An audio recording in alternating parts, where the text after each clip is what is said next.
Nous sommes ravis de vous retrouver pour ce numéro de la parenthèse. Mesdames, Messieurs, bonjour et installez-vous. Comme d'habitude, nous avons tout mis en place pour vous permettre de bien démarrer votre journée. Et on commence avec le bulletin d'information.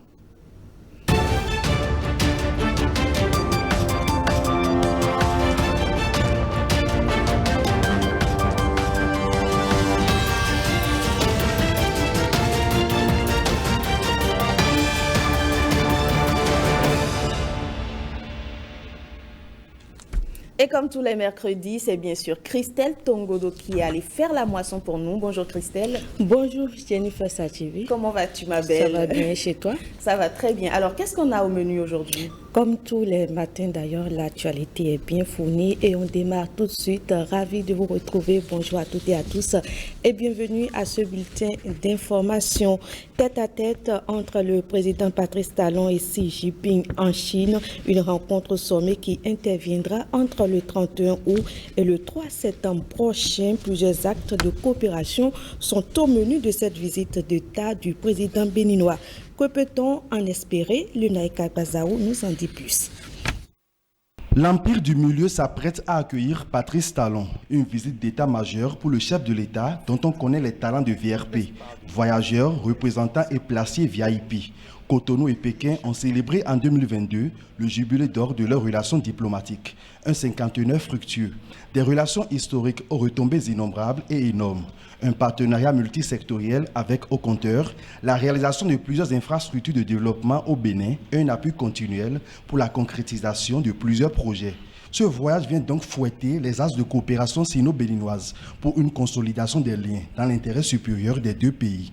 Le tête-à-tête Talon Xi Jinping est annonciateur de mobilisation de ressources complémentaires pour la réalisation du PAG 2021-2026. Un vaste et ambitieux programme qui place le bien-être du Béninois au cœur de ses actions. La Chine, partenaire historique et privilégié du Bénin, est honoreux de recevoir sur son sol le chef de l'État béninois. Patrice Talon effectuera ainsi son premier voyage officiel à l'extérieur du pays après le congé gouvernemental. Un démarrage en trombe pour l'inépuisable et infatigable développeur. Patrice Talon renforce sa présence sur la scène internationale, preuve éloquente d'une diplomatie béninoise offensive qui va à la conquête du monde. Les discussions entre Talon et Xi Jinping tourneront aussi certainement autour des questions géopolitiques, puisque la rencontre entre les deux chefs d'État intervient au lendemain du dernier sommet des BRICS et dans un contexte marqué par la résurgence des coups de force dans la sous-région ouest africaine. Cotonou et Pékin vont raviver les liens pour affronter de nouveaux défis de développement. Un dialogue entre la Grande Muraille de Chine et l'Amazone de Cotonou, allusion faite au volet culturel et touristique de la coopération. Et on reste dans le même registre. En fin de mission au Bénin, l'ambassadrice de l'Union européenne fait ses adieux à la vice-présidente de la République. La diplomate a revisité avec Maria Tchabi Talata les chantiers entrepris ensemble pour l'émancipation des femmes béninoises. La vice-présidente du Bénin a aussi reçu l'ambassadrice du Bénin près la France. Elles se sont confiées à Lunaïka Bazaou. Nous avons eu le plaisir et l'honneur d'échanger avec la vice-présidente, Madame Talata, qui est une grande alliée en ce qui concerne la lutte pour la promotion des femmes. Nous avons échangé sur notre engagement ici au Bénin, l'engagement de l'Union européenne et aussi très concrètement sur un projet qui sera un projet pour les 2 années à venir ici au Bénin pour la protection et la promotion des femmes. Nous avons échangé sur la programmation et sur les priorités du gouvernement en ce qui concerne l'autonomisation des femmes. Nous avons échangé sur la santé sexuelle, les projets qui soutiennent des jeunes filles, des femmes. Nous avons échangé sur les projets contre la violence basée sur le genre et la vice-présidente nous a aussi donné beaucoup de conseils en ce qui concerne l'engagement, peut-être plutôt au nord du pays. Tout d'abord, je dirais que je suis très honorée d'avoir pu échanger et rencontrer Madame la vice-présidente. Ce fut un échange très riche, passionnant, je dirais plus. On a bien entendu, vous l'imaginez, parler beaucoup de la femme, de la femme et des jeunes filles, de comment nous pouvions ensemble nous associer pour trouver les moyens de valoriser les femmes au sein de l'ensemble des institutions béninoises et surtout de l'exception béninoise. L'exception béninoise qui n'a rien à envier à personne, qui fait que la femme béninoise, de l'Amazone aux femmes modernes, aux Amazones modernes, occupe une place centrale dans la société. Il est de notre devoir de pouvoir exécuter cette juste vision qui est celle du chef de l'État, de pouvoir replacer cette femme au cœur de la société et de la stratégie du pays. Et on a utilisé cette expression que j'affectionne particulièrement, qui est il faut s'appuyer sur l'ancien fil pour pouvoir tisser le nouveau. Ensuite, la nouvelle ambassadrice du Bénin près la France a été reçue en audience toujours ce mardi matin par le président du Conseil économique et social CES. Le renforcement des liens institutionnels est au cœur de leurs échanges. Le fin mot avec l'ambassadrice française Corinne Brunette face à nos reporters Anoua Dadja et Christian Devauchy. L'objectif principal de ces échanges, c'est de pouvoir aborder les voies du renforcement des liens de coopération avec les institutions de la juridiction de l'ambassade de Paris. J'allais même dire des juridictions de l'ambassade de Paris, puisque Paris, comme vous le savez certainement, est un pôle diplomatique stratégique qui couvre plusieurs pays. L'idée, c'était de pouvoir explorer ensemble les pistes pour le renforcement de la coopération interinstitutionnelle, en sachant que le CES est déjà très lié avec le comité économique, social et environnemental français. L'idée étant de pouvoir garantir, Monsieur le Président, de tous les moyens possibles pour accompagner et approfondir cette relation. Monsieur le Président du CES a exprimé son soutien et m'a aussi apporté de précieux conseils de par sa sagesse et son expertise qui me permettront de mener à bien mes missions. Nous avons beaucoup parlé de la confiance précieuse et honorable que la République du Bénin a placée en nous pour mener à bien notre mission et du travail, du courage et de la force qu'il faut pour représenter le plus dignement possible et le plus efficacement possible le Bénin, mais aussi l'ensemble des Béninois. Et ce bulletin d'information se poursuit. Quel avenir pour les radios rurales locales au Bénin? La question interpelle autorités, cadres et conseillers de la HAC, mais pas seulement, aux premières loges des patrons de presse et professionnels des médias. À Abomey, ils se penchent sur des pistes de sauvetage de ces radios de proximité ancrées dans les terroirs ruraux. Pierrette Adan aussi et Kadnel Kapo pour le compte rendu. Nous voulons un avenir radieux pour les radios rurales locales. Insuffler un nouveau dynamisme aux radios rurales locales afin qu'elles contribuent efficacement au développement des communautés. Tel est l'objectif de ce séminaire qui s'inscrit dans un contexte de réforme inclusive du secteur des médias. À la manœuvre, la haute autorité de l'audiovisuel et de la communication HAC. Avec les radios rurales locales, l'exercice du droit à l'information et à la liberté d'expression des membres des communautés est étudiante. Cet atelier nous permettra de proposer des approches de solutions pour vous remettre à flot, afin que votre dévouement à l'endroit des communautés ne s'estompe jamais. Les radios rurales locales ont toujours contribué à l'éducation, à l'information et à l'épanouissement des populations. Mais elles sont confrontées aujourd'hui à d'énormes difficultés d'administration et de financement. Les différents acteurs devraient se retrouver afin de réfléchir sur d'éventuelles pistes de solutions pour permettre aux dites radios de sortir des sentiers battus et de jouer efficacement le rôle qui est le leur au sein de nos communautés. Les radios locales sont les voix authentiques des populations, reflétant leur culture, leurs préoccupations, leurs besoins et également leurs réussites. La Suisse reste engagée aux côtés du gouvernement et des institutions et des acteurs pour un meilleur devenir des radios locales. Au cours des 2 jours que dure ce séminaire, les participants auront notamment à définir le statut et le modèle économique des radios rurales locales à travers différentes communications.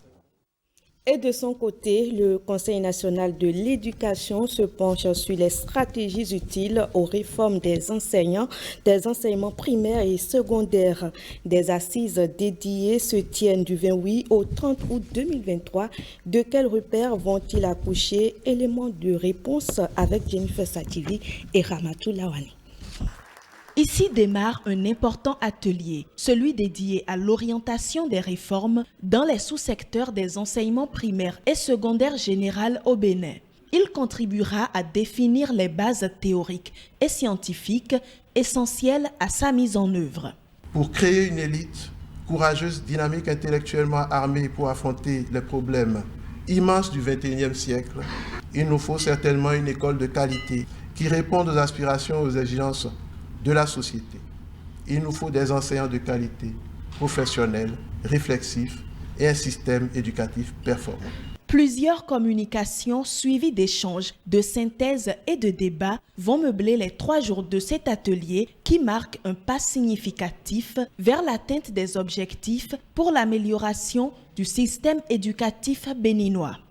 Cet atelier méthodique offre une plateforme unique pour partager des idées novatrices, pour discuter les meilleures pratiques et pour collaborer en vue de la mise en œuvre réussie de cette réforme ambitieuse. En vous invitant ici, le Bénin attend de vous que vous mettiez en commun vos énergies et compétences, vos ressources plurielles pour répondre à ces nombreuses préoccupations sur la réforme de la qualité et le contrôle de la qualité dans les enseignements maternels, primaires et secondaires généraux, sans parti pris, en toute objectivité, avec conviction et dans la foi en son avenir radieux. Un présidium composé de 4 membres a été installé pour conduire les travaux. Il a à sa tête le professeur Gabriel Bocor. Des commerçants continuent de faire payer plus cher que convenu le gaz domestique aux consommateurs malgré les avertissements du gouvernement. Une équipe de la direction départementale de l'industrie et du commerce du Zou et des collines a effectué lundi une descente inopinée dans des communes d'Abomey et de Boycon. Le constat avec Pierrette Adayossi et Carnel Capo.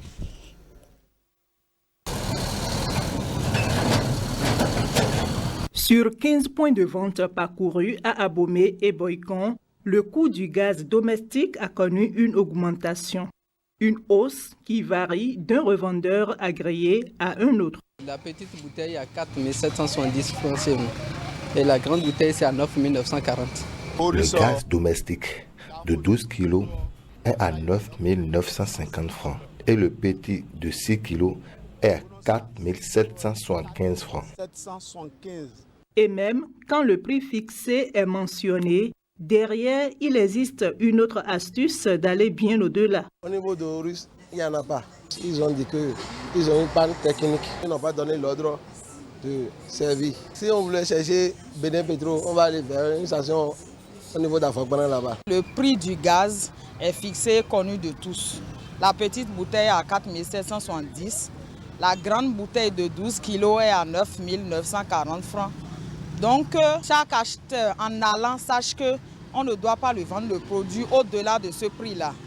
Aux fournisseurs, nous les exhortons de respecter le prix fixé par le gouvernement.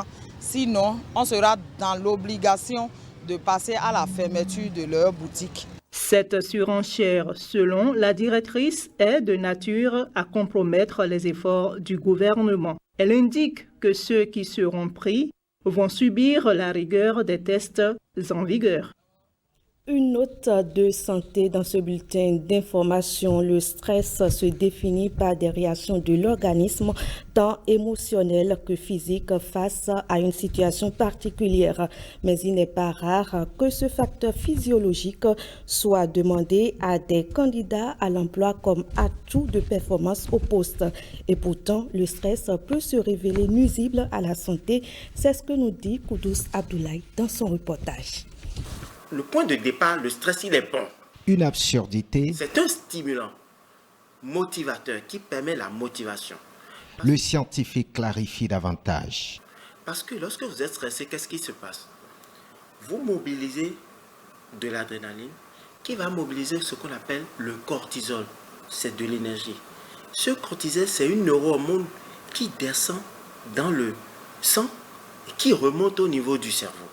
Quand ça monte au niveau du cerveau, il se comporte comme une clé pour ouvrir certaines voies au niveau de nos neurones pour permettre l'entrée de tout ce qui va entraîner des mécanismes chimiques dans les neurones pour nous permettre de passer à l'action.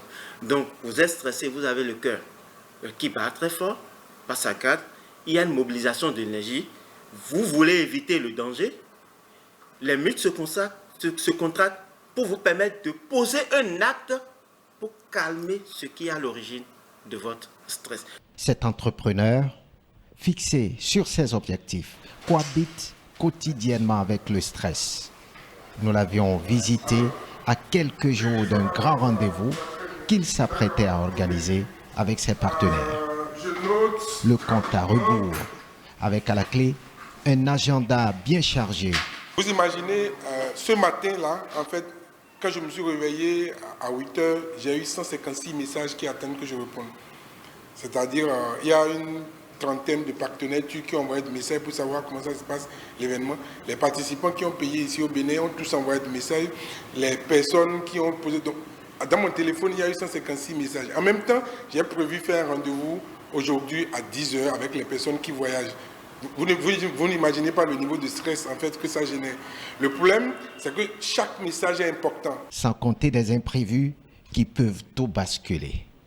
Donc, quand je ne réponds pas, il sonne 9 heures, mon téléphone, ça sonne, avant que je ne quitte chez moi à la maison pour pouvoir atteindre le bureau. J'ai eu 34 appels en absence. Et le temps que je voulais sortir de ma maison, on m'a appelé pour me dire qu'un de mes fils ne se sent pas bien. Un de mes garçons m'a dit qu'il ne se sent pas bien. Donc, je suis sorti et je suis reparti. En fait, pendant ce temps, mon cœur bat pour honorer à mon rendez-vous des personnes que j'ai invitées ici pour 10 heures. Le stress comme motivateur. Du bon au mauvais, le pas est vite franchi quand le stress devient chronique. Tant que vous êtes stressé, la porte des cellules qu'on appelle les canaux ioniques, ça rentre et ça tue les cellules nerveuses. Ça veut dire que non seulement les cellules nerveuses sont tuées lorsque vous êtes stressé, mais ça va au niveau, il y a ce qu'on appelle l'hippocampe au niveau du cerveau. C'est la zone qui fait votre bibliothécaire, qui gère vos mémoires. Ces neurones-là sont aussi tués. D'accord? Et pas fini, au niveau toujours de l'hippocampe là, l'être humain, les chercheurs ont démontré que le cerveau fabrique chaque jour de nouveaux neurones pour peu que vous demeurez dans une stratégie d'apprentissage tous les jours, constant, jusqu'à 700 neurones par jour. Ça veut dire que le stress diminue la fabrication de ces neurones-là. Dans le même temps, le stress chronique constitue le terreau de plusieurs pathologies graves. Quand vous êtes stressé, il y a le cœur qui bat plus fort. Les muscles cardiaques sont fatigués. La tension, la pression artérielle monte. Imaginez quelqu'un qui est tout le temps stressé et qui vit sous une pression artérielle qui monte. Bienvenue les dégâts sanitaires. C'est un candidat à l'hypertension artérielle, c'est un candidat à l'AVC, c'est un candidat au calcul rénal, c'est un candidat à tout ce qu'on appelle les maladies cardiovasculaires, infarctus. Amortir la pression pour mieux gérer le stress, qui paraît utile à notre fonctionnement, selon le spécialiste, pour ne pas nuire à notre santé. Parlons sport pour finir. La ville de Porto-Novo a vu défiler les athlètes du marathon international Be The Best dimanche dernier. Et comme chaque année, ils sont des milliers d'athlètes venus de tous les horizons à prendre part à ce rendez-vous sportif annuel. Différentes catégories étaient lancées dans la course. Le reportage. Et c'est parti pour la 6e édition du marathon Be the Best de Porto Novo. Des milliers d'athlètes du Bénin, mais aussi de la sous-région et d'autres continents sont venus compétir. Toutes les catégories étaient au rendez-vous comme à chaque année. Professionnels ou amateurs, chacun y est allé de sa méthode et de son choix dans différentes catégories, soit pour la marche de 10 km, la course de 10 km, 21 km, et le plus grand qui est de 42,195 km.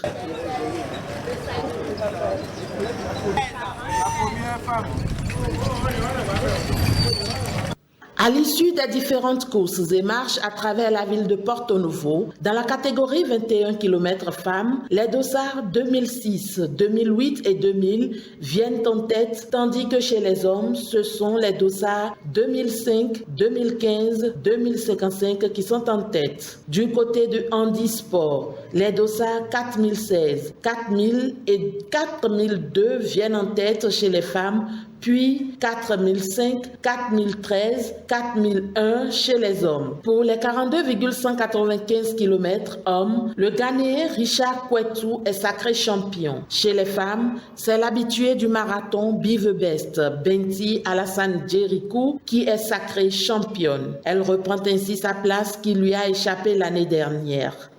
L'année passée, j'en ai fait les 42 km en 3 heures et quelques par rapport à ma blessure, mais cette année j'ai fait moins, et tout simplement parce que je me suis apprêtée pour pouvoir reprendre ma place que j'ai perdue l'année passée. Par ailleurs, les 5 premiers de chaque catégorie sont repartis avec des lots de consolation et des enveloppes financières. Nos attentes sont très comblées. Nous avons fait courir à Porto Novo près d'1 millier de coureurs et de marcheurs venus d'horizons différents. Nous avons eu les 5 continents représentés sur Porto Novo, que nous sommes fiers de mettre en lumière à travers ce marathon notre ville capitale, Porto Novo, Rogbonu, Adiaché. Le pari est ainsi gagné pour la 6e édition du marathon Be the Best de Porto Novo. Et c'est la fin de ce bulletin d'information que je vous remercie d'avoir suivi. Et merci Christelle, nous vous remercions également de l'avoir présenté. On se dit demain, toujours avec le même plaisir, ma belle Christelle. Absolument. Voilà, mesdames, messieurs, nous, on poursuit. Et ce matin, comme tous les mercredis, nous parlons bien entendu de santé, de sport, de tutosphère et de talk. Je le disais, c'est le menu des mercredis. Et pour rester collé à la journée internationale des chiens qui a été célébrée le samedi 26 août, donc samedi dernier, nous allons également nous intéresser à ces animaux qui, je dirais, partagent notre quotidien. Mais avant tout ceci, voici la minute de l'humoriste. Laisse mon sac, laisse mon sac, Tonio, dépose mon sac. Ne réveille pas la lionne qui sommeille en moi. Dépose en même temps, dépose en même temps. Tu vas où maintenant, tu vas où? C'est aujourd'hui que ça t'intéresse. C'est aujourd'hui que ça t'intéresse. Depuis des années, je suis dans ton taudis ici, où je vais, ce que je mange, ce que je veux devenir. Rien ne t'intéresse. C'est aujourd'hui que ça t'intéresse. C'est ici, on a dit, veiller pour l'onction des mariages. Veiller pour l'onction de mariage là. On part à 7h30, c'est demain à 7h30 qu'on sort. Je dors à l'église comme si c'était au couvent. Je suis au couvent ici. Et puis je vais jusqu'à... C'est moi-même qui prie. Je prie, je finis de prier, je donne la quête. Et je cuisine pour toute l'église là-bas, ils finissent de manger. Où je parle, j'ai tellement cuisiné, mon bras est devenu musclé comme ça ici. Pourquoi ça te parle pas? Ça te parle pas? À l'église, on dit non, pour avoir la bénédiction du mariage, il faut devenir choriste. Choriste, là, j'ai chanté jusqu'à ma voix est partie. J'ai chanté jusqu'à ma voix est partie. Voix, je vais même prendre pour chanter, même dans le foyer ici, je ne trouve plus. Pourquoi? C'est quel mariage on cherche beaucoup comme ça. Quand on dit cérémonie chez vous, c'est moi, je danse plus que tout le monde. Je danse, je me roule sur le sol comme ça, je danse comme si j'étais en transe. Pourquoi? Et puis même là, bon veillé où je viens pleurer là, ça ne me fait, je n'étais pas triste. Ton oncle qui est décédé la dernière fois, j'ai pleuré, ça me faisait pas mal. C'est parce que je veux que la famille dise que ça c'est une bonne belle fille, c'est pour ça. Tes frères vont venir ici pour vider tout ce que je vais acheter, tout ce que je prépare, tes cousins vont venir manger ici. Je veux partir. Non, je veux partir. Tais-toi. Mais tu sais très bien que c'est comme ça que ça se passe dans la famille, Sophie. Tu sais très bien. Tu sais qu'on te drague pendant 7 ans. Après on étudie ton dossier pendant 7 ans. 7 ans de concubinage. Après 7 ans de stage académique. Tu sais, 7 ans le stage professionnel, tu sais très bien tout ça. Hey, donc vous avez fait 7 ans de stage professionnel dans le mariage, mais vous n'allez pas loin à l'école. Vous avez fait 7 ans de stage académique. Sophie, vous êtes des tarés de génération en génération. Arrête-moi ça, moi j'ai le CEP. J'ai le CEP. C'est ce qu'on est en train de dire ça. Des tarés, je ne sais même pas comment j'ai fait pour venir me... Je pars déjà, je pars. Oui, je pars, ton mignon. Tu vas expliquer à ta famille que je suis fatigué. Sophie, chérie. Sophie, faut pas me toucher, ne me touche pas. Sophie. Non. Tu sais, cette affaire de mariage là, la vérité, je te dis la vérité. C'est ça, moi-même, je venais te dire le matin. Je venais vers toi pour t'en parler le matin. Ce matin là? Oui, chérie. Ce matin là? Faut te calmer. Toi, tu sais, je sais que tu as fait tout ça, 7 ans là. Si on compte même les 7 ans là, vous me devez des années. Vous me devez des années. C'est quoi? Même les Israélites dans le désert, ils n'ont pas marché beaucoup comme ça. Tu as raison, Sophie. Ils n'aiment pas ça. Oui, je sais que tu n'aimes pas ça, tu as toujours raison. Maintenant, je vais t'expliquer.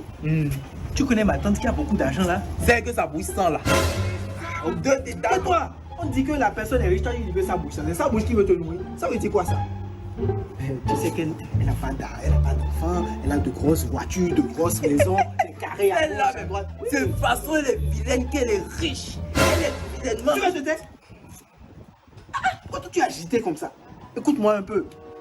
Donc, actuellement, c'est son chien qui est son héritier. Donc, ma tante, elle va mourir. Son chien aussi, après qu'il soit mort, tous les biens me reviennent. Et là, maintenant, on pourra se marier, toi et moi. L'héritier de ta tante, c'est son chien. Et si le chien aussi a des enfants? S'il a des enfants aussi, il faut que le dernier enfant aussi meure. Chien qui fait enfant 10, 12 là. Le dernier n'a qu'à mourir. Sinon, si lui aussi il a des enfants, les enfants aussi vont mourir d'abord. Oui. Et puis, l'argent, le reste là, c'est pour nous. On va se marier avec. Faut laisser le mariage là. Faut laisser le mariage là. Pourquoi? Non, faut laisser. C'est moi-même, je sais pourquoi j'ai dit de laisser. Faut laisser. Je ne dis plus rien. Faut laisser. Je laisse. Voilà, c'était donc Fridoïdo et son compagnon de tous les jours, Djomio. Mesdames, Messieurs, nous allons faire place à présent à la dame santé de la parenthèse, Olive Oussougwe, dans la santé.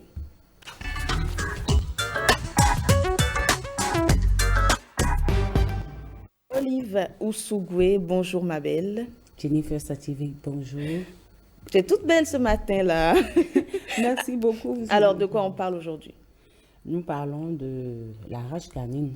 La rage canine. Alors, bonjour chers téléspectateurs. La vaccination contre la rage canine, alors que nos animaux de compagnie apportent joie et bonheur dans nos vies, il est essentiel de reconnaître l'importance des maladies mortelles telles que la rage. La rage qui se transmet généralement à l'homme par la morsure d'un chien, d'un animal, je dirais, enragé. Benoît Amoussou, bonjour, vous êtes médecin vétérinaire. Merci d'avoir accepté notre invitation. Merci, madame. Alors, pour commencer, pouvez-vous nous expliquer brièvement ce qu'est la rage canine? Merci, madame. La rage canine, c'est une maladie zoonotique. Quand nous parlons de zoonotique, c'est une maladie qui se transmet de l'animal à l'homme et vice-versa. Et elle est due à un virus que nous appelons communément le virus rabique. Donc ce virus se transmet, s'inocule dans le corps ou bien dans l'organisme de l'animal ou de l'humain qui est l'hôte, à travers la griffure, à travers la morsure, même simplement à travers le léchage d'une blessure par un chien enragé. Et beaucoup de sources de contamination existent et que, en fonction de cette source, nous sérions la rage en 3 catégories. Vous avez la rage sauvage qui est transmise du moins par les animaux sauvages, que ce soit le loup ou bien le renard. Vous avez la rage des chiroptères qui est transmise par les chauves-souris et principalement celle que vous avez abordée, la rage canine qui est transmise par le chien, le chat ou le singe, qui sont des animaux de compagnie que nous avons chez nous à la maison. Alors vous l'aviez dit, la maladie, elle est transmise à l'homme, mais l'homme également peut infecter un animal de compagnie. Comment ça se fait dans ce cas? Effectivement, la rage, quand on parle de zoonose, ça peut être chez l'animal que chez l'homme aussi. Donc quand l'animal est enragé, vous avez le virus qui apparaît dans la salive à travers une morsure ou bien une griffure ou bien que ce soit n'importe quelle solution de continuité. Au niveau des muqueuses, par exemple, nous pouvons avoir des petites égratignures. Il y a des propriétaires de chiens ou de chats qui s'amusent avec les animaux, avec des bisous et autres. Donc dans ce cas, l'homme... Vice-versa, si éventuellement l'homme avait cette maladie, ça peut passer également à l'animal. Ah, ok, d'accord. Quels sont les symptômes de la rage, aussi bien chez le chien, chez l'animal, que chez l'homme? Merci beaucoup. Je suis vétérinaire. Je parlerai plus des symptômes chez l'animal. Mais, en parenthèse, chez l'humain, vous avez des symptômes essentiellement nerveux. Vous avez quelqu'un qui change radicalement de comportement. Et le symptôme phare, c'est l'hydrophobie. Donc, celui qui atteint de la rage, il a peur de l'eau. Il a peur de l'eau. Vous lui présentez l'eau, il est furieux. Donc ça, c'est le symptôme chez l'homme. Phare chez l'homme. Chez l'animal, nous avons plusieurs formes de rage. C'est ce qui est difficile dans cette maladie. Ça se manifeste par plusieurs signes. La première forme, elle est appelée la forme classique. Dans cette forme classique, vous avez un animal qui subitement change de comportement, commence par devenir très agressif, alors qu'avant, il acceptait la présence humaine et puis côtoyait bien les humains. Et progressivement, vous allez constater que l'animal commence par manifester des signes de paralysie. Donc, les pattes arrière vont commencer par ne plus trop mouvoir. Vous avez également l'arrière-train jusqu'à ce que la mort s'ensuit. Ça, c'est la forme classique. Vous avez la forme furieuse, qui est vraiment la forme où le chien, il n'accepte plus la présence humaine, il commence par se cacher. Il commence par se cacher. Et là, ça, c'est très dangereux. Puisque le propriétaire du chien dira quoi? Mon animal a un souci, il faut que je lui apporte soin. Donc vous vous approchez, vous commencez par le câliner, et puis ça peut vous transmettre facilement la maladie. Et la dernière forme, c'est la forme paralytique. Donc subitement, l'animal est paralysé, l'animal commence par manifester par excréter beaucoup de salive, la mâchoire est déformée, et vous avez un regard qui n'est pas commun. Donc, quand le propriétaire du chien arrive à identifier ces changements de comportement chez son animal, il faut systématiquement qu'il pense à la rage et qu'il demande conseil ou bien avise son vétérinaire. Ok, alors justement, à quel moment justement l'animal devient agressif et essaie de griffer l'homme, je le dis comme ça, et à quel moment justement... À quel moment? Puisque vous avez, selon les signes que vous avez énumérés, parfois l'animal se replie sur lui-même. À quel moment justement devient-il agressif au point de mordre un humain? La rage, en fait, c'est une maladie qui a un temps d'incubation. Quand on parle de temps d'incubation, c'est le moment où le virus est rentré dans l'organisme et jusqu'au moment où la maladie commence à se manifester réellement. Donc, le virus est rentré dans l'organisme, ça peut durer une semaine, ça peut durer 4 jours, comme ça peut durer 10 ans. Ça donc, dépend. Durant toute cette période, la maladie peut ne pas se transmettre à l'humain malgré que le virus soit dans le corps. Mais dès que le virus commence par s'excréter dans la salive, donc dès que le virus passe dans la salive, peu avant, l'animal commence par devenir agressif. Mais dès que le virus est passé dans la salive, on ne peut pas identifier précisément ce moment-là. Dès que ça passe dans la salive, l'animal devient un danger public puisque ça peut transmettre à tout moment le virus. Alors, quels sont les risques associés à la présence d'un chien âgé à la maison? Ah ouais, parlons de risque. Le risque est suprême. Parce que dans notre pays, la rage circule, le virus de la rage circule. Chaque année, nous avons des cas. Et malheureusement, il y a des décès humains qu'on enregistre. Depuis 2017 jusqu'à aujourd'hui, ça se chiffre en dizaines par an. Donc, la circulation de ce virus est un truc à prendre à bras le corps. Et le risque, encore, c'est surtout au niveau des enfants. Parce qu'un enfant qui est griffé ou un enfant qui est mordu par un chien, il peut en parler comme il peut ne pas en parler. Et les enfants jouent beaucoup avec les animaux. Et les enfants ont souvent des comportements de provocation, parfois, envers les animaux de compagnie ou les chiens qu'ils connaissent ou qu'ils ne connaissent pas. Donc ce risque, il est suprême. Et à la fin, quand vous avez une maladie, la maladie de la rage, qui est déclarée chez l'animal ou bien chez l'humain, il n'y a pas de traitement. Donc c'est la mort qui s'ensuit. J'allais en arriver là justement, mais d'abord à partir, vous l'avez dit, ça veut dire que la maladie, elle est mortelle, aussi bien pour l'animal que l'homme. Mais à partir de quand doit-on vacciner normalement son chien? Lorsqu'on décide d'avoir un chien à la maison, à partir de comment vacciner l'animal normalement? Comment prendre soin de l'animal pour que la rage ne s'installe pas? D'accord. Un chien qui a 3 mois est déjà apte à recevoir le vaccin. Donc vous avez un chiot qui est né, vous connaissez sa date de naissance, vous comptez jusqu'à 12 semaines. À 12 semaines, vous le présentez pour la vaccination contre la rage. On parle bien de la vaccination contre la rage. Il y a d'autres vaccins qui vont être faits avant, mais la rage, c'est à partir de 12 semaines.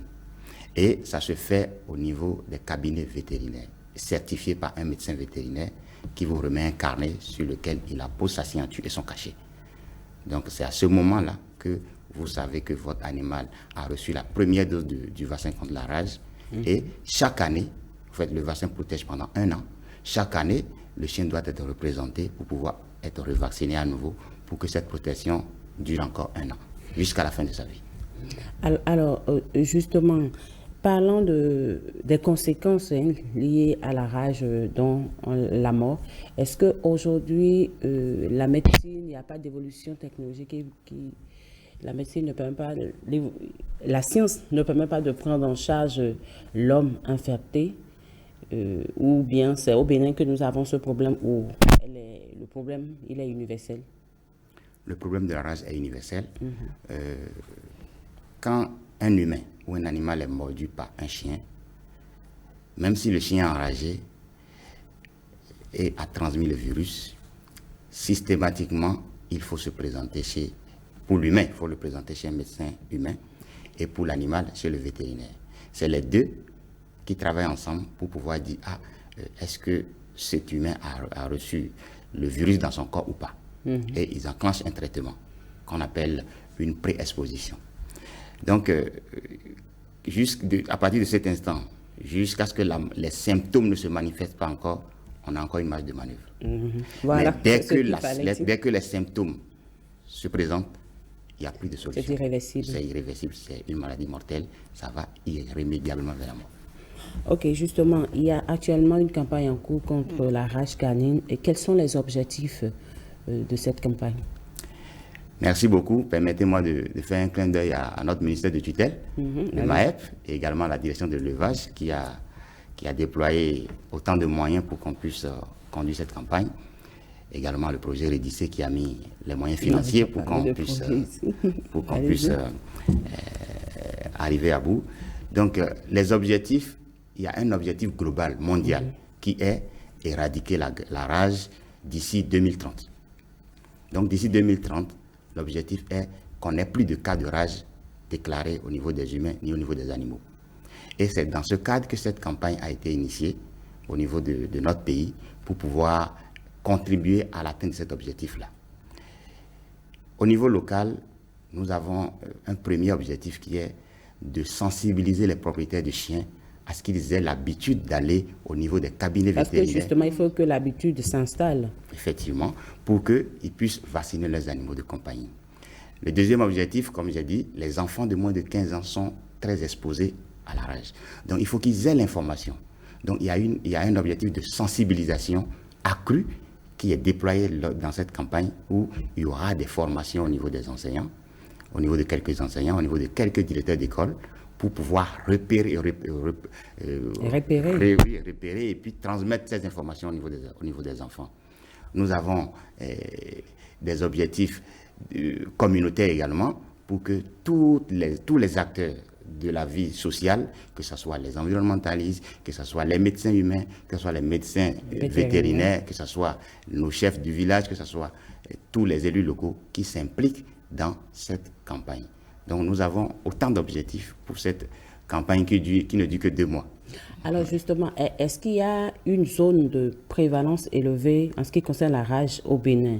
Ou bien la maladie, on sait que la maladie elle se retrouve partout, mais est-ce qu'il y a une zone au Bénin où on recense beaucoup plus de cas de rage? Oui, le service santé animale a quand même fait des statistiques qui nous donnent des zones où la maladie est déclarée, ou bien on retrouve la maladie régulièrement. Je ne vais pas citer de zones ici, mais il y a des zones qui sont identifiées comme des zones à fort risque. Du coup, elles sont prises en compte dans cette campagne pour qu'on ait plus de chiens ou bien plus d'animaux de compagnie à vacciner dans ces zones-là. Il y a des zones où on a moins de cas, ça ne veut pas dire qu'on ne va pas vacciner dans ces zones, mais il fallait quand même prioriser là où faire les actions qui portent plus rapidement de fruits. Alors, comment est-elle organisée cette campagne et quelles sont les différentes étapes? Cette campagne est organisée principalement autour des cabinets vétérinaires pour atteindre un objectif de sensibilisation et puis de donner aux propriétaires des habitudes. Donc, au niveau des cabinets vétérinaires, vous avez des vétérinaires qui sont en pose fixe. Donc, ils sont là, ils attendent que les propriétaires envoient les animaux pour pouvoir les vacciner. Il y a également une deuxième étape qui est de disposer des postes mobiles. Donc, les postes mobiles, c'est des postes avancés, on peut ainsi dire, où vous avez des paraprofessionnels vétérinaires qui travaillent de concert avec les vétérinaires pour pouvoir vacciner. Donc, ça, c'est la deuxième étape. Et la troisième étape, c'est la sensibilisation. Donc, il y a des formations qui sont prévues, qui vont être déployées d'ici là, selon un calendrier précis du projet, pour qu'on puisse atteindre ces objectifs de sensibilisation, surtout au niveau des enfants. Alors justement, parlant de sensibilisation, en quoi est-elle importante dans le déroulement de cette campagne? La sensibilisation est capitale, parce qu'il faut quand même que le propriétaire de chien volontairement prenne son chien ou bien son chat pour l'amener chez le vétérinaire. Donc s'il n'est pas convaincu, s'il n'a pas cette volonté, il ne va pas le faire. Et les voies les plus indiquées pour pouvoir motiver le propriétaire de chien, c'est souvent les élus locaux, c'est souvent les religieux et tout ça. Donc les têtes couronnées. Donc nous avons quand même mis un accent sur ce volet pour que la communication passe.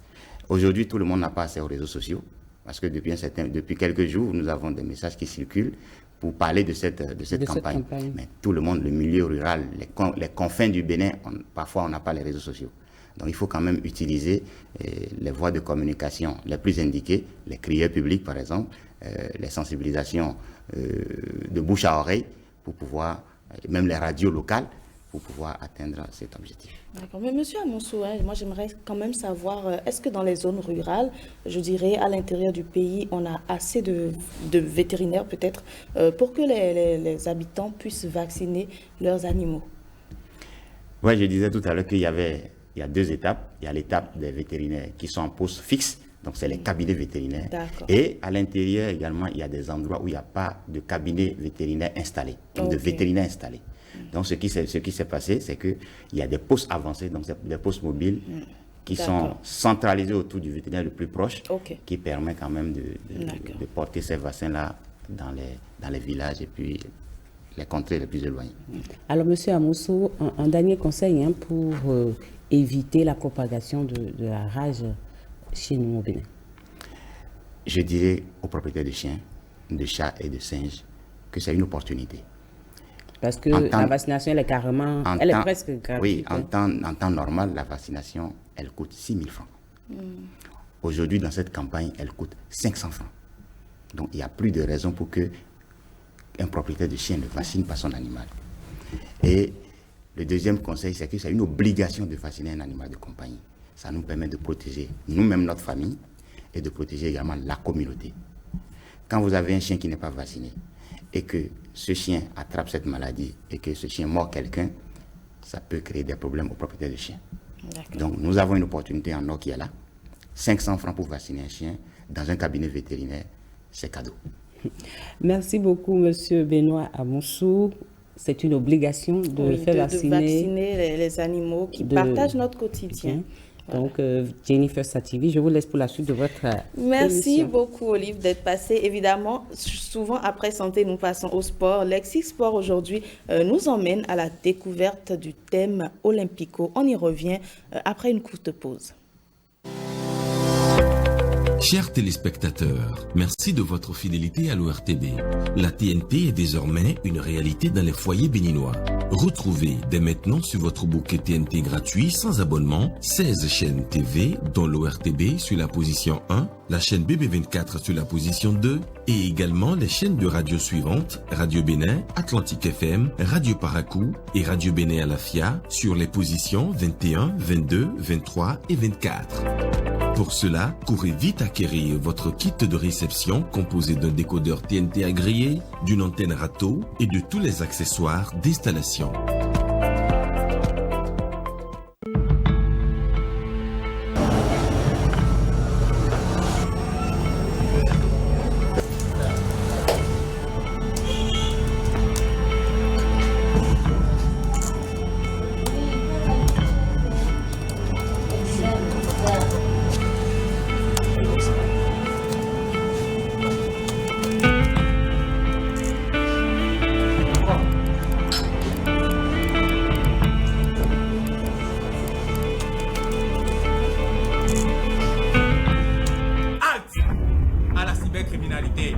Pour tout renseignement et assistance contre la cybercriminalité, appelez les numéros 63 09 51 61 ou écrivez à l'adresse mail ocrc@dgpr.bj.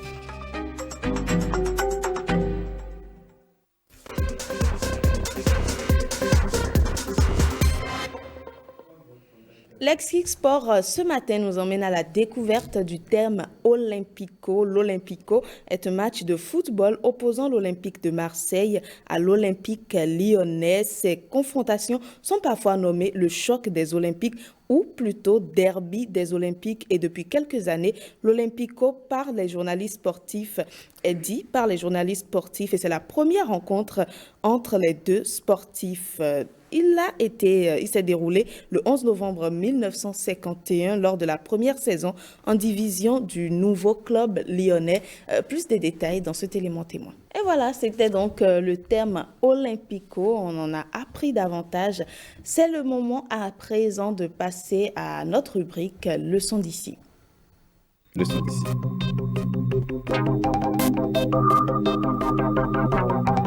Nous étions chez les Bêtes à Maribey en début de semaine. Lundi, nous restons avec eux. Et celui qu'on reçoit aujourd'hui, vous le connaissez très bien, on ne le présente plus. Noël Ncha, bonjour. Bonjour, Jennifer. Vous êtes l'une des personnes ressources qu'on aime bien recevoir sur la parenthèse et qui nous racontait, qui nous fait bien vivre un peu comment ça se passe dans le Nord Bénin et dans différentes localités. Alors, on parle aujourd'hui des chants populaires qui contribuent à l'éducation sociale. Qu'en est-il concrètement ? Merci beaucoup. Je voudrais préciser que les chants populaires font partie de la culture de nos communautés. Tout à fait. En général et de la communauté Otamari en particulier. Super. Et toute la vie, toute la saison, je veux dire toute l'année, est parsemée de ces chants populaires de différentes variantes et de différents types. Je vais dire, pour être plus concret, de différents rythmes. D'accord. Mais ces chants populaires font véritablement partie de la vie de la communauté. Tout à fait. Parce que c'est un moyen, une forme d'éducation sociale en milieu Otamari qui permet... Regardez un peu là, ils sont en train de danser, ils sont en train de jouer. Est-ce que c'est comme ça que ça se passe ou est-ce qu'on n'a pas besoin de tout ça? Parce que vous avez parlé de rythme. Est-ce qu'on a besoin de ça forcément? Ou depuis déjà à la maison, les parents parlent aux enfants, on chante normal comme d'habitude? Oui, très souvent, ces chansons accompagné de danse, de la sorte, pas forcément ceci, ça dépend de la communauté. D'accord. Mais quelle que soit la forme de chant, il y a toujours des danses. Et souvent, c'est soit des hommes qui chantent et les femmes qui dansent. Absolument. Ou alors, c'est les femmes qui chantent et qui dansent en même temps. Et qui jouent des instruments. Bien sûr. Mais d'accord, mais quel est le message passé, les chants populaires, qu'est-ce qu'ils disent, qu'est-ce qu'ils véhiculent comme message et qui contribue à l'éducation? Les chants populaires ont plusieurs fonctions. D'abord, la fonction de distraction du peuple. Tout à fait. Quand on a bien travaillé dans les champs, on se repose, on doit bien se distraire. C'est une occasion de retrouvailles. Tout à fait. Et c'est une occasion également d'éducation. Ok. Mais avant qu'on ne vienne à l'éducation, je veux dire, c'est une occasion de transmission de l'histoire. Ok. Et de nos traditions. Très bien. Parce qu'à travers ces chants populaires, on peut vous rappeler vos origines, vos parcours, les rites, ce qui a fait que vous êtes tel aujourd'hui. Pourquoi la communauté est subdivisée en clans, tel clan, quels sont ses panégyriques, tout ça. Ce sont ces chants populaires qui permettent véritablement. Moi, je suis un amoureux de ces chants populaires. Oui, déjà, moi, j'aime déjà, même sans connaître, ça m'intéresse parce que j'aime bien tout ce qui est clan, tout ce qui est lignée, tout ce qui est transmission. Exactement. Donc, ça permet de se connaître soi-même. Et au-delà de ces deux aspects, c'est une occasion d'éducation du peuple et des citoyens. Parce que dans nos milieux, en général, à partir d'un certain âge, quand un jeune homme a fini les rites d'initiation, il n'est plus un enfant sur qui on peut crier. D'accord. Quand on a besoin de l'interpeller, on lui parle calmement. Calmement. D'accord. Vous discutez d'adulte à adulte. Même si c'est ton papa, il t'appelle, il te parle et vous discutez d'adulte à adulte. D'accord. Maintenant, quand le jeune homme ne veut pas comprendre et commence à commettre des impairs dans la société l'observe et va l'éduquer elle-même à travers les chants populaires.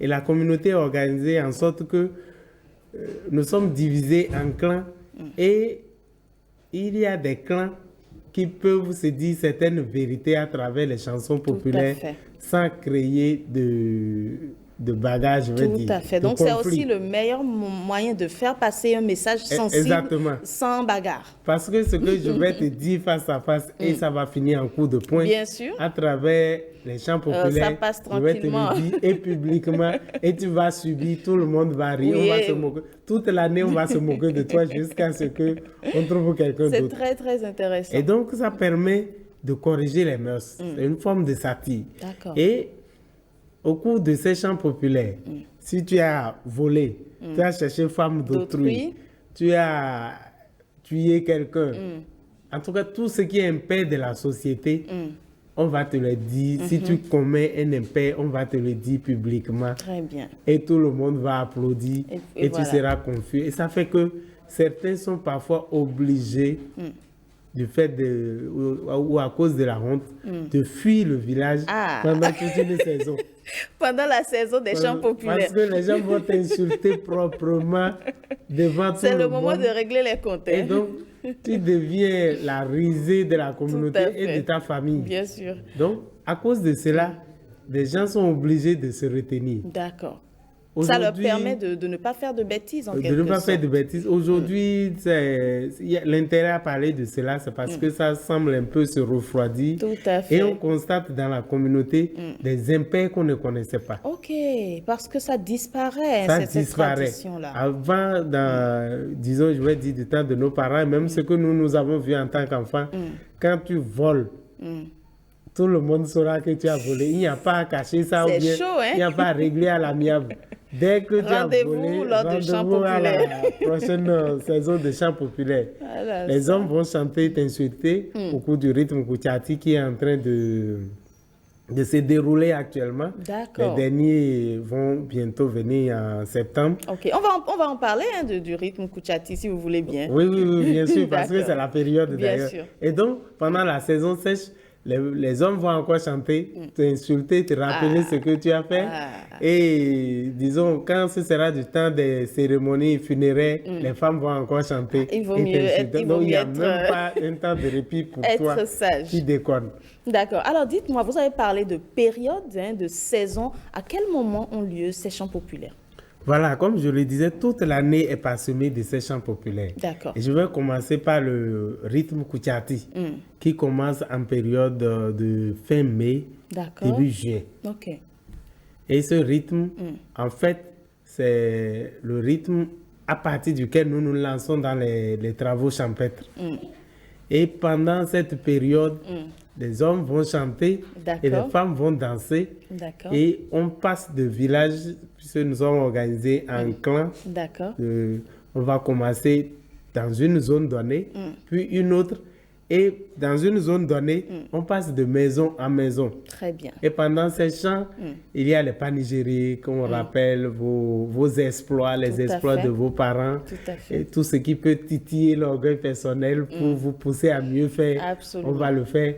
Mais il y a toujours cette partie où des jeunes chanteurs vont se faire face selon les clans et chanter et se dire des vérités et rappeler à chacun ce qu'il a fait de mal.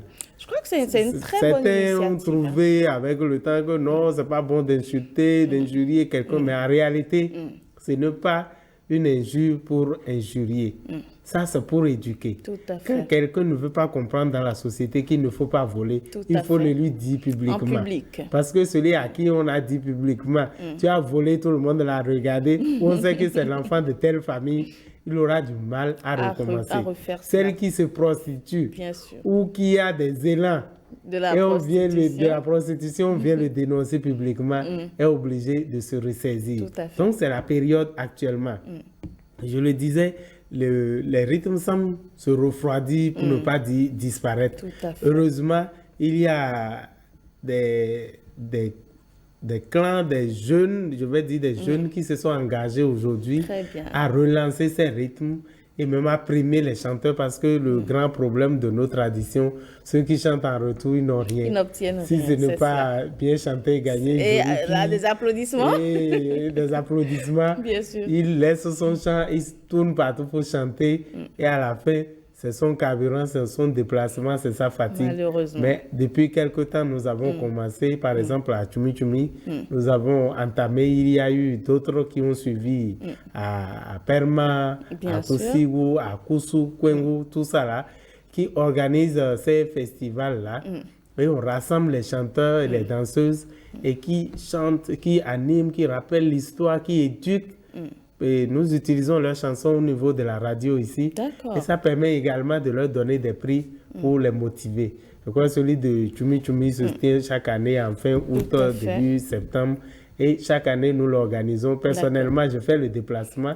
J'ai déjà fait le déplacement cette année, le 25 juillet, pour être à Koussibou. Ah oui. Où ça avait eu lieu. Ah, ça fait plaisir. Et je serai certainement à la fin du mois, là, donc encore au village. Tout ça pour enregistrer. Je crois qu'un jour, on va vous suivre. Oui, une fois, il y a le CIRTEF qui avait envoyé une équipe qui est venue filmer. C'est très intéressant. Ça s'est très bien passé. C'est très intéressant. En tout cas, quelles sont les conditions pour participer? Est-ce que dès que la période vient, tous les enfants, tous les ménages, tout le monde sort pour se retrouver à la place publique ou est-ce qu'il faut des conditions pour participer à ces chants populaires-là? Bon, avant d'en venir aux conditions, je parlais de Kuchati qui est à cours actuellement. Et bientôt, à partir d'octobre, il y a un autre rythme qu'on appelle Tipenti qui aura lieu. Oui, Tipenti, je crois que je connais. Ça aura lieu et puis avec tout ce qui ressemble à ça. Et à partir de avril, là-bas, mars, avril, là-bas encore, il y a Tibenti, donc les rites funéraires. Et les femmes vont chanter, les hommes vont chanter également. Donc toute l'année, c'est rythmé comme ça. Maintenant, pour participer, en tant que spectateur, tout le monde sort. Tout le monde vient, c'est souvent de grands moments. Au-delà de ça, les chanteurs, eux, ce sont des griots en général. Et c'est souvent transmis de père en fils, c'est souvent par famille, c'est des dons, il faut dire. Comme la musique, on ne se lève pas pour chanter. Et donc, ils sont encadrés par des adultes, des aînés qui les guident pour leur permettre d'avoir la voix qui tienne du matin au soir, du soir au matin, parce que véritablement, deux personnes peuvent se faire face et vous tenir en haleine depuis la nuit jusqu'au lendemain soir. Il faut avoir la maîtrise pour ça. Voilà, il faut avoir la maîtrise et la mémoire. Personnellement, je ne peux pas expliquer comment il faut. Mais je sais que c'est véritablement un challenge. Et c'est souvent des moments de grands défis. Et ça mobilise toute la communauté. Oui. En tout cas, je crois que c'est intéressant. Et quelle est la périodicité avant de parler des conditions? C'est vrai que vous avez dit à tel mois, mais ça dure combien de temps ces chants populaires? Une semaine, plusieurs mois ou une fois par semaine? Je ne sais pas. Non, c'est par saison. Quand on prend chaque rythme, c'est par saison. Quand on prend Kuchati, par exemple, c'est de juin à maximum septembre. Les derniers finissent en septembre. D'accord. Et libère la phase de Tipenti qui commence à partir d'octobre. Très bien. Et ça court jusqu'à janvier. Très bien. Et la période de février, c'est la période de chasse. Il y a accalmie. Maintenant, à partir de mars, il y a les périodes funéraires. Et on va faire ça jusqu'à avril. D'accord. Et il y a le mois de mai qu'on laisse pour préparer les semis de fonio. Et à partir de juin encore, on reprend. Donc, c'est bien réparti. Donc, on en revient aux conditions pour participer. Aux conditions, donc, comme je le disais, donc, quand la période arrive, nous savons que, par exemple, quand nous sommes dans la zone de Perma, Kwaba, et on connaît ceux qui doivent commencer. D'accord. Ceux qui doivent commencer le festival et Kuchati, par exemple. Oui. On sait, tant qu'eux, ils n'ont pas donné le top, on ne va pas lancer. D'accord. Donc, quand la période arrive, tout le monde attend. Et quand eux, ils estiment que c'est le bon moment, ils font les rituels qu'ils doivent faire. Et ça se lance. Et tout le monde est informé. Et donc, tout le monde se réunit à la place publique. À la place publique. Parce que c'est un moment de fête aussi. C'est un moment de fête. C'est souvent très attendu, même quand nous étions encore des élèves au collège. Vous quand participiez. La période arrive, on est capable de... Dès qu'on sort, du coup, le professeur, on a l'impression qu'il traîne parce qu'on veut rattraper ces chants populaires-là. D'accord. C'est une occasion de grandes retrouvailles et de grandes réjouissances. D'accord, mais vous disiez que malheureusement, ça tend à disparaître et ça dit que les enfants ou la génération actuelle ne vit pas cela comme vous. Oui, en fait, la génération actuelle s'est laissée emporter par... Bon, les gens ont commencé à perdre l'habitude de la culture. Les gens se disent, bon, nous, on est devenus chrétiens ou musulmans ou je ne sais pas quoi encore. Et que tant qu'on n'est pas dedans, on ne va pas insulter. D'accord. Et puis, bon, on oublie que sans cela, même en tant que chrétien, on voit des chrétiens qui sont là à calomnier les autres, leurs frères en Christ. Les musulmans également. En tout cas, d'autres confessions religieuses. Bien sûr. Mais ici, il ne s'agit pas d'aller calomnier, d'aller insulter, mais il s'agit d'éduquer la société. Les adultes, c'est la meilleure façon d'éduquer les adultes. Donc, moi, je suis chrétien évangélique d'ailleurs, mais ça ne m'empêche pas de soutenir cette culture-là. Parce que c'est l'éducation. C'est l'éducation. Il s'agit vraiment de ramener l'homme à la vérité, sur le droit chemin. Voilà. Donc, ça fait que ces comportements de croyants des religions, disons, monothéistes, ça joue sur la culture. Mais il y a aussi que, comme je le disais, ceux qui chantent véritablement ne gagnent rien. Tout à fait. Et vous savez que quand vous chantez pour dénoncer les travers de quelqu'un, forcément, il vous en veut. C'est cela. Et donc, il peut vouloir vous nuire. Tout à fait. Donc, les gens se disent à un moment, je perds mon temps, mon argent, je laisse mes travaux champêtres, je viens chanter. Mais il faut les soutenir parce qu'il faut que ça revive. Voilà, justement, c'est ça qui a fait que nous, on a initié, par exemple, le festival. Il y a le vieux, un de nos parents, Antoine, qui faisait ça chaque année. Et puis, bon, dans la jeune génération, sans prétention, je vais dire que j'ai été l'un des premiers. Il faut quand même qu'on fasse revivre ça. Voilà. De par ma position à la radio, j'ai trouvé que je ne pouvais pas non plus rester indifférent. D'accord. Bon, c'est vrai que ce n'est pas la radio qui m'a fait commencer. J'ai commencé ça 1 an. D'accord. Et la première édition, c'est là-bas j'avais passé déjà le test de l'ORTB quand on m'a appelé pour dire que je suis recruté ici. Donc vous en avez profité quand même pour faire la promotion. Exactement. Merci beaucoup Noël Ncha. Je le disais, quand on commence à parler des us et coutumes, on n'a jamais envie de s'arrêter. Malheureusement, le temps qui nous est imparti vient à sa fin. Nous allons passer à présent à Tutosphère.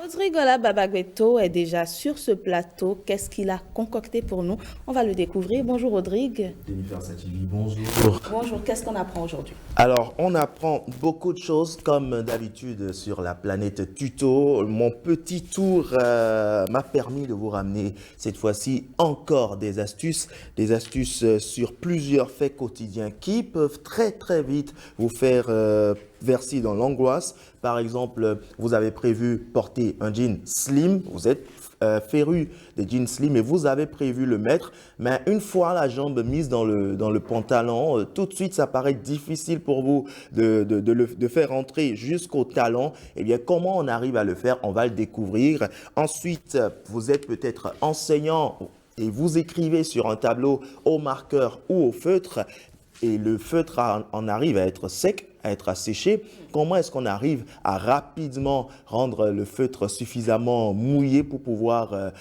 écrire de façon lisible au tableau? Des astuces que je vous propose dans ce tuto.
sait un peu plus.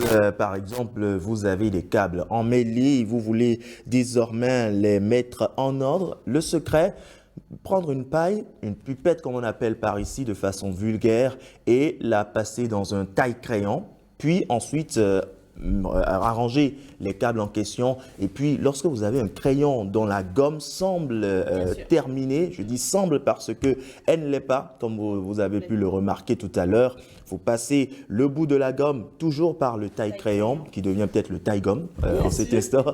Et puis, votre gomme revient en taille que vous n'expiriez pas.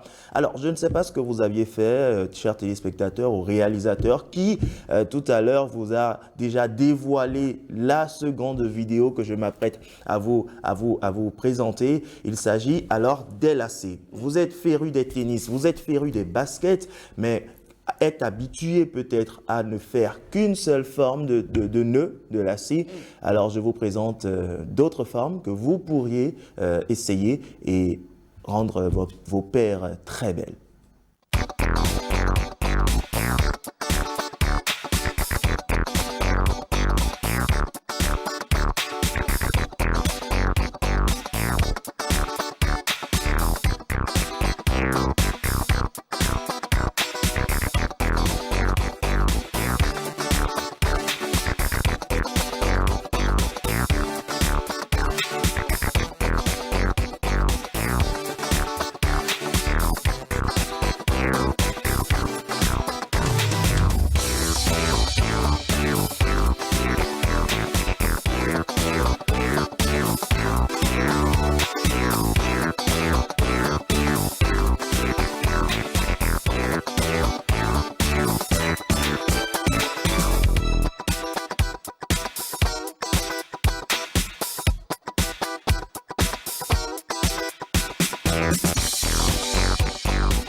Voilà plusieurs formes que vous pouvez donner à vos lacets afin de les embellir. Je suis sûr que ici dans ce studio, la prochaine fois, Olive Oussougwe nous fera le plaisir d'essayer ces nombreux nœuds.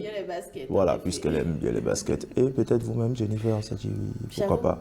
Oui, pourquoi pas. Quand j'aurai des baskets, je vais essayer. Surtout la première forme croisée, que je trouve très belle d'ailleurs. Chers téléspectateurs, rassurez-vous, je vais prendre le soin de voir avec elle les nœuds qu'elle aura à faire.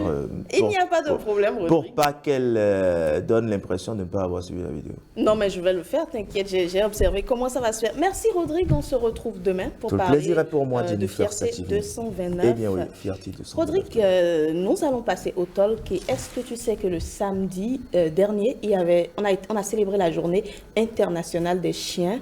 Bien oui, la journée mondiale des chiens, bien sûr, la journée mondiale des chiens. Et j'avoue que je suis particulièrement un féru des chiens. Ah oui? J'aime beaucoup les chiens. Un peu comme moi d'ailleurs. J'aime beaucoup les chiens, surtout la race des, je crois, c'est des chochos, oui.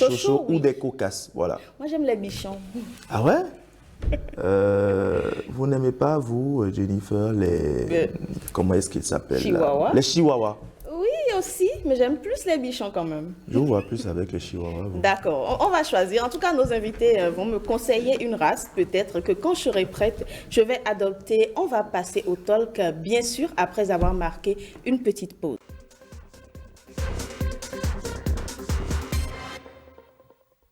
Je l'annonçais le samedi 26 août dernier, c'était la journée mondiale des chiens. On leur prête plusieurs qualités, plusieurs attributs, gardiens, chasseurs. Mais celui qui nous intéresse aujourd'hui, c'est celui du meilleur ami de l'homme. Pourquoi dit-on du chien qu'il est le meilleur ami de l'homme? On en parle avec nos invités. Nous avons, je dirais, un bon casting sur ce plateau. En tout cas, nous avons notre vétérinaire qui est resté avec nous, Monsieur Benoît Moussou. Merci d'être resté.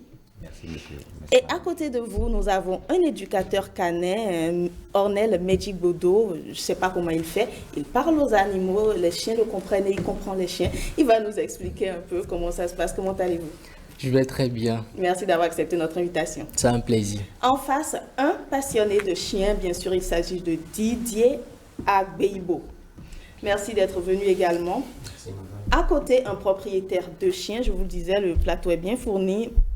Mathieu Sokenou, c'est un nom qu'on connaît, qu'on ne présente plus. Vous êtes notre collègue opérateur de prise de vue ici. Vous êtes propriétaire de plusieurs chiens. Et je crois que vous êtes venu avec elle, avec lui. Il ou elle? Il. Ah, il est trop mignon. Il s'appelle comment? Texas.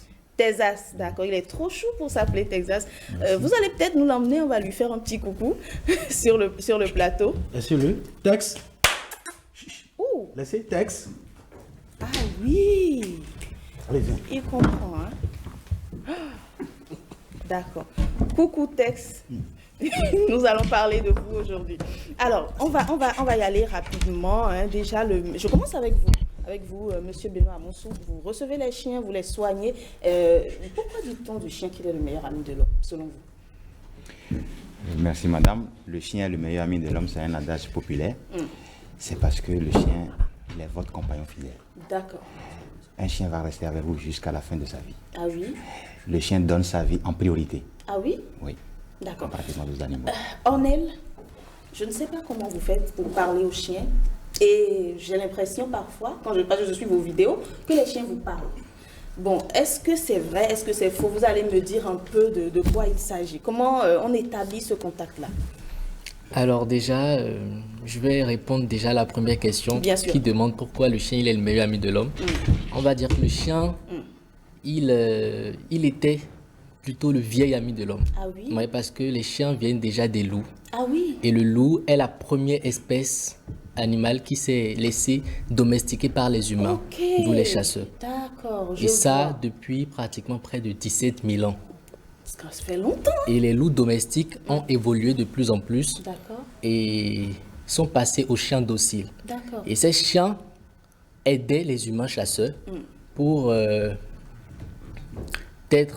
protéger les troupeaux, protéger la maison, tirer les chariots, déplacer les objets. Et après, il y a une relation qui s'est créée entre eux. Tout à fait. Une relation de confiance, de partage. Et le chien vit pratiquement le quotidien de l'humain. Et donc, un peu comme un ami, on lui attribue le nom meilleur ami de l'homme. D'accord. Et justement, on se rend compte quand même que, comme le disait M. Amonsou, les chiens sont très loyaux. Et ils sont vraiment prêts à donner leur vie, c'est vrai, parce que vous les côtoyez au quotidien. Oui. Je dis, le chien, c'est le seul être qui peut t'aimer d'un amour inconditionnel. Ah oui. Oui. Donc, assez loyal, il peut se sacrifier pour son maître. D'accord. On va revenir à vous. Je passe à Didier Agbeibo. Vous êtes passionné de chiens. Pourquoi déjà? Bon, moi, ma passion, ça date de très longtemps. J'ai mon papa qui aimait beaucoup les chiens. Oui. Et j'avais la chance quand même d'avoir un chien local en son temps, quand j'étais au cours primaire et tout. D'accord. Auquel vous vous êtes attaché? Voilà, auquel je me suis attaché. Et puis après, le collège, l'université, je me suis fait former. On partage la même passion d'ailleurs. D'accord, donc vous êtes également éducateur. Voilà, on partage la même passion et tout. Je me suis fait former en ça. Et puis, tout le temps, je passe la majorité de mon temps avec les chiens. Je suis tout le temps avec eux. Donc c'est une passion, c'est vraiment une passion, je suis dedans. D'accord. Mathieu, moi je vous connais depuis. Un beau matin, vous avez commencé à collectionner des chiens, je crois. Pourquoi ce choix? Je salue le plateau, je salue les téléspectateurs. Je suis comme mon ami qui est à côté. David. Et Didier, pardon. Didier, je suis passionné des chiens. Parce que quand j'étais enfant, et j'avais eu une bonne moyenne. Et puis ma maman m'avait demandé, tu veux quoi comme cadeau? Ah oui? Vous avez dit des chiens? Et d'abord j'ai demandé un chat. Et puis elle me l'a acheté. Mais j'ai eu du mal quand je sors avec lui, les gens ont peur. Parce que c'est maintenant que l'habitude des chiens sont en train de rentrer dans... Tout à fait. Parce que les gens pensent que le chat, c'est un animal où les sorciers peuvent passer par bien pour sûr, pouvoir faire du mal. cette et tout croyance. ça. Donc du coup, j'étais obligé de le négliger, de le laisser. Le pauvre. Le pauvre. Et après, j'ai pris un chiot qui était devenu mon ami. Et ce qui m'a le plus fait plaisir, un jour, je bagarrais avec un ami. Il m'a vu de loin. Ah oui? Et il était venu. C'était mon secours. Ah non? C'était mon secours. Bernardin, qui était mon ami, il a mordu dans le temps. Et il est devenu mon ami. Donc du coup, depuis ce jour... Vous avez expérimenté cette loyauté, vraiment? Oui, j'ai expérimenté. C'est vrai que c'était un chien local. Mais les difficultés que moi, je peux dire que j'ai avec les chiens locaux, excusez-moi, on a du mal à les dresser. Ok. Et quand tu prends les chiens de race, ils sont, je peux dire, 5 fois ou 10 fois plus intelligents. Tu peux adopter tes as. Je peux te donner tes as, il va rester avec toi. N'est-ce pas? Mais si c'est un chien local, quand il vient, il reste sur ses gardes. Vous voyez un peu. Parce que le chien, il interprète nos intentions. Là où il est un peu stressé. Parce qu'en temps... Oui, il est au milieu d'étrangers. Voilà, et je l'ai laissé là-bas, je suis venu ici, il ne comprenait rien. Qu'est-ce qu'il voulait? Mais toutefois, il a confiance. D'accord. Il a confiance. Ce matin, avec M. Amonson, on a parlé de vaccination. Vous avez vacciné Texas? Bien sûr, il a son carnet à jour. Il aura bientôt 2 ans. Donc, il a fini tous les vaccins, que ce soit les 4 et le 5e qui est la rage. D'accord. Ok. Ma question pour vous, on parle d'avoir des difficultés à dresser des chiens locaux. Certainement que vous avez soigné les deux. Quelle est la différence entre eux? Et pourquoi on appelle les chiens africains, notamment les chiens locaux? Ils n'ont pas de nom, ils n'ont pas de race. C'est un peu la question que je me pose. Mais laissez-moi vous dire que les habitudes sont de changer déjà. D'accord. Puisque je reçois dans mon cabinet aussi bien les chiens locaux que des chiens de race. Ah, d'accord. Oui, c'est juste une banalité. C'est juste que nous ne taillons pas d'importance à ce chien-là. Ah, d'accord. Alors que c'est un chien qui a les mêmes capacités que les chiens, les races. Mais est-ce qu'ils ont un nom? Est-ce qu'ils ont une race? Parce que moi, je dis peut-être les chiens béninois, d'autres disent les chiens ivoiriens, d'autres les chiens congolais. On ne sait plus. On dit chiens africains. Oui. D'aucuns vous diront que c'est des chiens qu'on appelle des races congolaise. D'accord. Il y a la race baoulé. D'accord. Donc chaque pays donne le nom carrément des chiens béninois. Et nous, on va les appeler les chiens béninois. D'accord. Ornel, je vous pose la même question. Est-ce que c'est difficile de dresser un chien local, comme on le dit, par rapport au chien de race? Quelle expérience vous en avez fait? Alors personnellement, non, ce n'est pas difficile. Ah oui? Non, pas du tout. Malheureusement, les gens, pour eux, c'est que un chien de race, il est plus intelligent, alors que c'est le contraire. Ah oui? Un chien, ça reste un chien, peu importe sa race. D'accord. Tout dépend de l'amour que tu lui donnes, de la manière dont tu l'éduques, de comment tu communiques avec lui. C'est une question de communication, ce que nous, on ne fait pas ici. Ok. Comment on communique avec les chiens? Moi, c'est ce que je vous demande, parce que vous voulez parler finalement. Là, on est en train de communiquer, on est en train de parler. Donc, c'est un dialogue aussi. C'est un peu comme un enfant. Et dès le bas âge, tu l'éduques. Alors non, tu ne fais pas ça. Vas-y, tu fais ça, tu l'encourages avec des friandises. Un peu comme on a appelé Texas. Un peu comme on a appelé Texas. Tout à l'heure, vous avez dit Texas. Il a su qu'on parlait de lui. Parce qu'il comprend, il entend. Il sait que quand le nom là est répété plusieurs fois, en fait, c'est lui. Okay. Quand on l'appelle pas Texas et qu'on lui donne une récompense, il sait que quand on dit Texas, il faut que je vienne. Alors là, c'est mon nom. Donc, il entend, il comprend. D'accord. Voilà. Est-ce qu'on peut dresser un chien, Didier, chez soi, sans faire recours à vous, c'est-à-dire à Ornel, à vous, professionnel? Comment je peux éduquer mon chien? Est-ce qu'il faut être gentil? Est-ce qu'il faut être sévère? Comment on s'y prend? Bon, ma réponse va rejoindre un peu ce que Ornel vient de dire. D'accord. Le comportement de votre chien à la maison est déterminé par votre manière de communiquer avec lui. Si vous avez un chien qui est sale, vous avez un chien qui ne vous écoute pas, qui vous saute dessus, c'est déterminé par la manière dont vous communiquez avec lui. Cela n'a rien à voir. Bon, pour la plupart du temps, les gens disent que non, il faut que je fasse appel à un dresseur. Vous allez faire appel à un dresseur qui viendra dresser vos chiens. Mais vos chiens vont toujours continuer à avoir les mêmes comportements si vous continuez toujours à avoir la même manière de communiquer avec lui. Ça ne va rien changer. Vous allez voir, la plupart des gens disent « Ah, mais j'ai fait appel à un dresseur, le dresseur est venu, il a dressé mon chien, mais le chien ne connaît rien. » Ce n'est pas la faute au dresseur, ce n'est pas la faute au chien non plus. Donc, vous devez apprendre à comprendre votre animal, essayer de communiquer avec lui. Si vous faites appel à un professionnel, demandez-lui. Quand vous dites assis au chien, comment vous le faites? Ok, d'accord. Voilà, pour être assis à votre chien, il va le faire autrement et tout. C'est compris. Mathieu, moi, je vais vous demander, est-ce que vous avez eu recours à un dresseur ou est-ce que les expériences avec votre chien vous ont permis quand même d'avoir un peu la maîtrise? Non, je n'ai pas eu recours à un dresseur. C'est moi-même, j'essaie de communiquer avec mes chiens. Qu'est-ce que je veux faire? J'aime pas les chiens quand ils sont déjà grands. Ah, ok. Oui, parce que j'aime les prendre. C'est vrai que quand tu prends un chiot, ça te revient cher. Parce qu'il faut faire les vaccins, il faut tout faire. Mais moi, j'aime bien les chiots parce que j'arrive à les connaître, maîtriser leurs réactions après. Donc, quand ils sont chiots, je les laisse un peu à l'air libre. Vous voyez, et que j'essaie de leur... Je peux quitter ce plateau et dire à Texas de ne pas bouger. Il ne va pas bouger. Je vous ai montré une vidéo où mon chien qui a l'habitude de rester au salon avec moi, je lui ai dit de me saluer, il m'a donné la main, j'ai dit coucher, et puis il connaît sa place quand il vient, il est souvent là-bas. D'accord. Ok. Alors, on va passer au vétérinaire. Comment vous pensez qu'on peut, je dirais, éduquer un chien pour qu'il soit le meilleur ami de l'homme? Parce que tout à l'heure, on a parlé de la rage. C'est vrai que ça, c'est plutôt pathologique. Mais est-ce que le chien peut être, je dirais, méchant ou sauvage? Comment vous pensez qu'on peut gérer? Je dirais simplement que le caractère du chien, ça reflète souvent le caractère du propriétaire. Ah d'accord. Si le propriétaire est tout le temps en train de crier. Effectivement, parce que le chien veut que les informations qu'on lui donne soient constantes.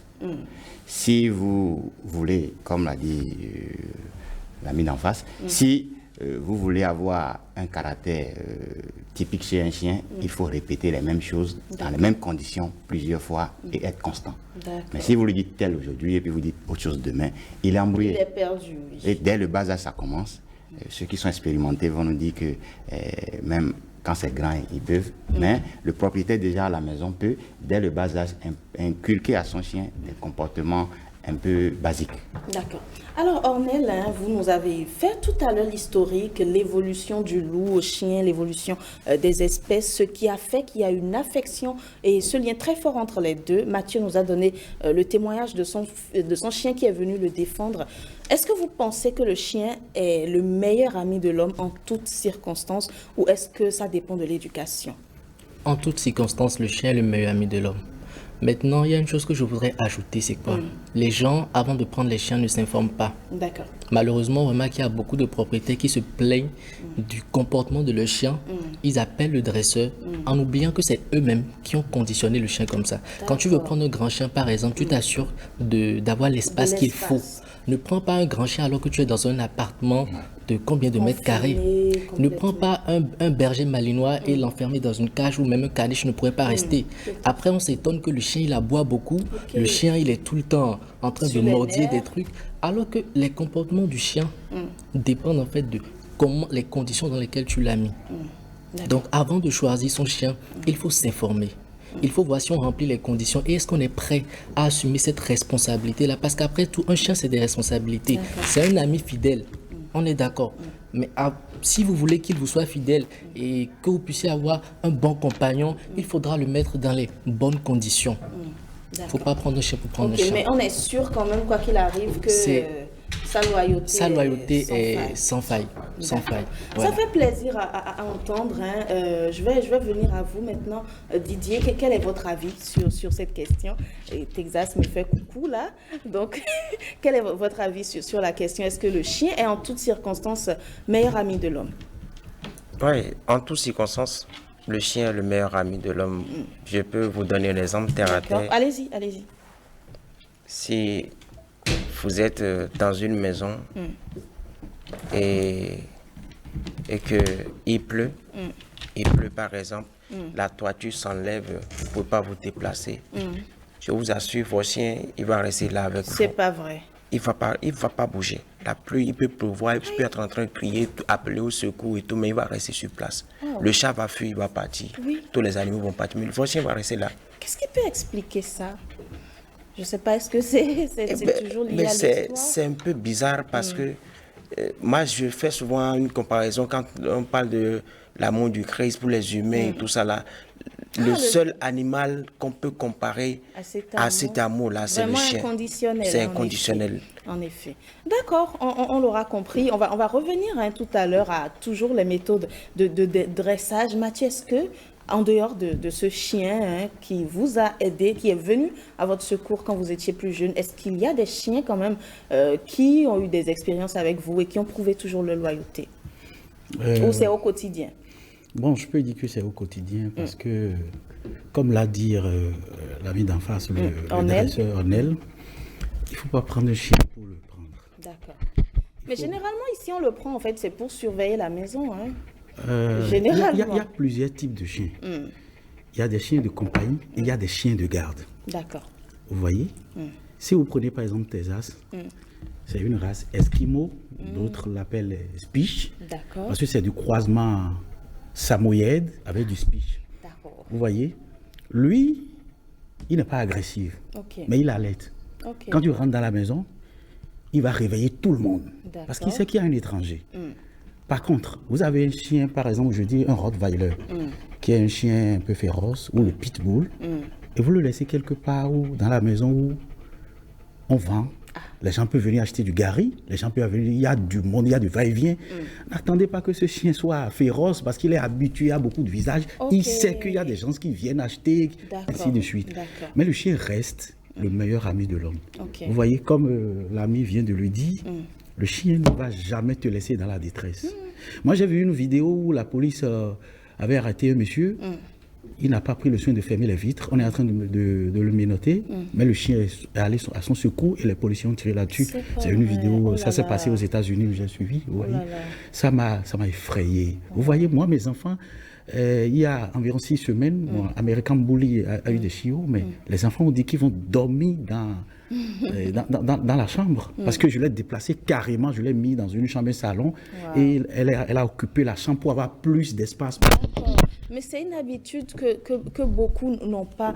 Monsieur Amonso, au Bénin, je dirais, on a peut-être l'habitude des chiens, mais c'est plus, comme je le disais, on achète nos chiens locaux parce que les voleurs viennent, on est sûr qu'ils vont aboyer, malheureusement, on ne leur donne pas le soin qu'il faut. Est-ce que vous pensez que c'est une erreur de notre part?